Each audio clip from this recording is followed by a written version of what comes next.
One way to understand this is, it is all a question of intelligence. Right now, as you sit here or wherever you sit, whether you make this experience of sitting here beautiful or ugly is a matter of intelligence, and it is also a matter of chemistry. They are not different. It is completely wrong to understand intelligence as thought. Thought is just one small expression of intelligence. This is a folly that modern societies have made because the modern education system has made people believe that thought is the only form of intelligence.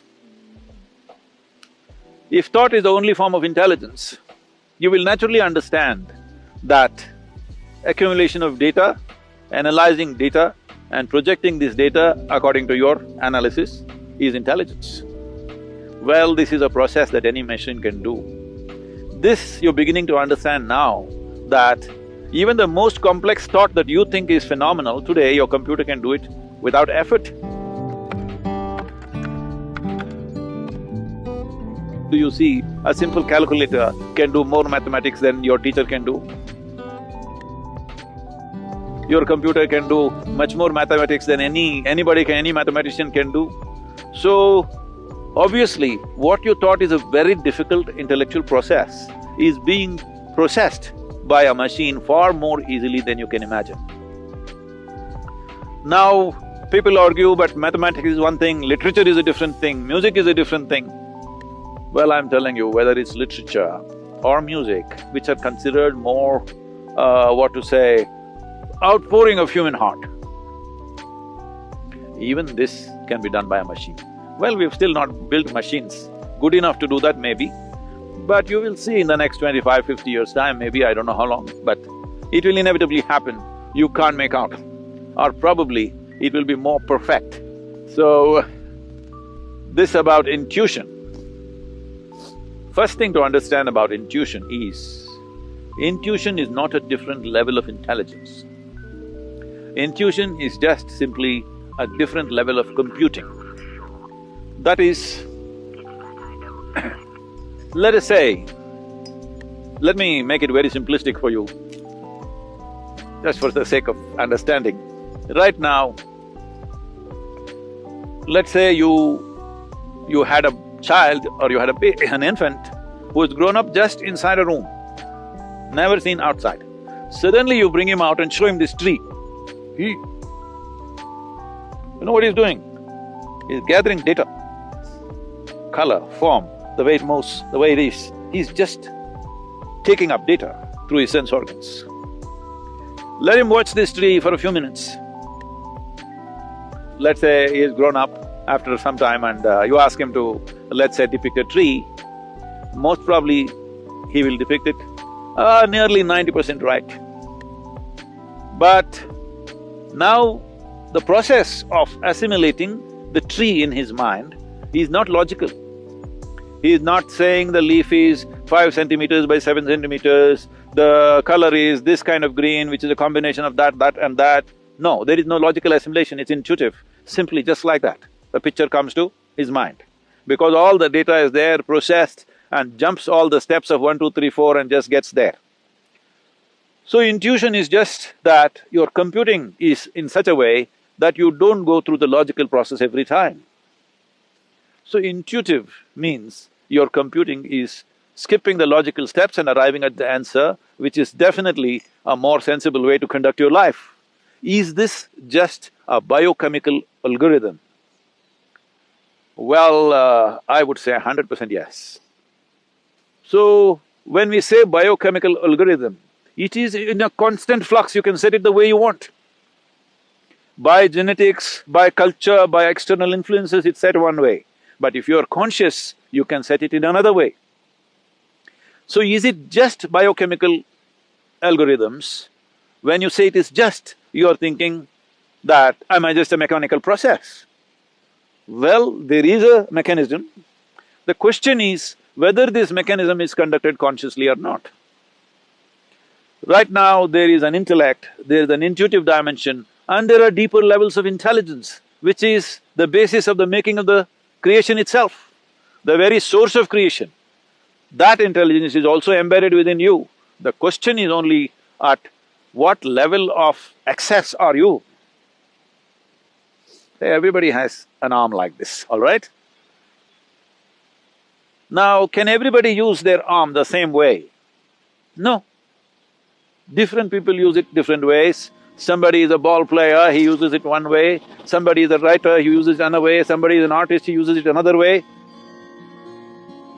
Somebody is a yogi, he uses it another way because you have figured out certain aspects of life, somebody else has figured out another aspect of life. Depending upon how you apply yourself, accordingly, your biochemical algorithm is constantly changing. It is not a set process. Well, there are certain settings, because otherwise you won't have a starting place. Like I already said, genetics, cultural influences, samskriti, that is generations of learning that's happened within you.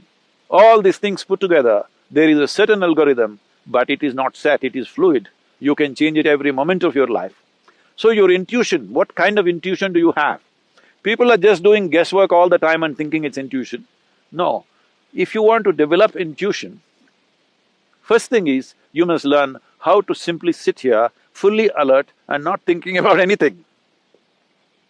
Somebody was asking me, Sadhguru, when you're writing, what are you thinking about? Why the hell am I thinking about anything? I'm just writing. That's why I'm still alive because the kind of risks that I've taken on two wheels, I'm still alive because I don't think a damn thing. If you know how to simply sit here, alert, but unthinking, oh, how is that possible? I'm asking, how is it possible for you to think when so much is happening out here? If you pay attention, you will not think. So the most important aspect of life is your attention, not your thoughts. This is what a child who saw the tree for the first time did. Attention.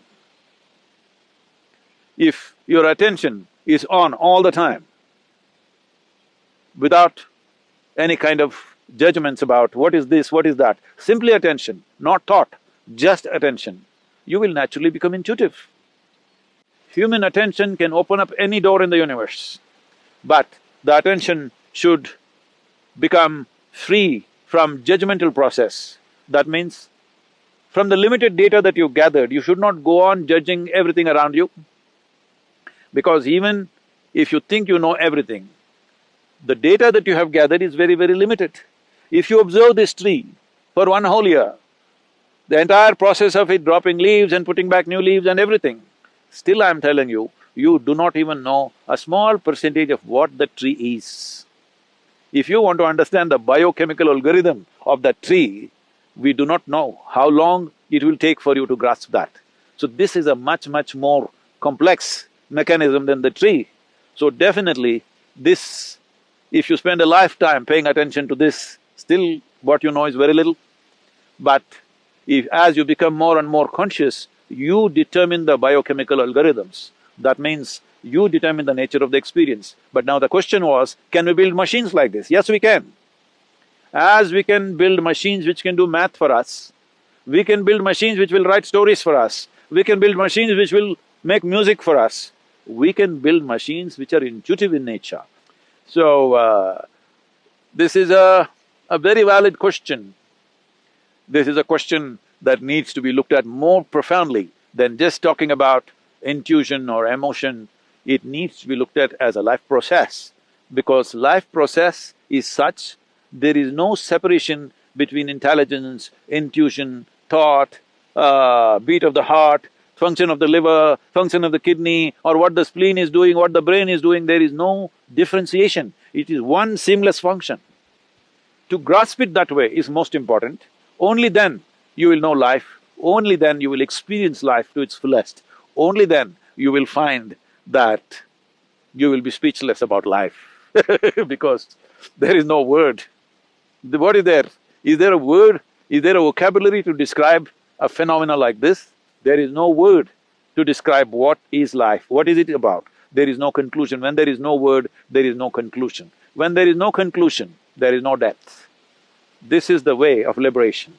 I know you asked a simple question about whether machines can become like this or not.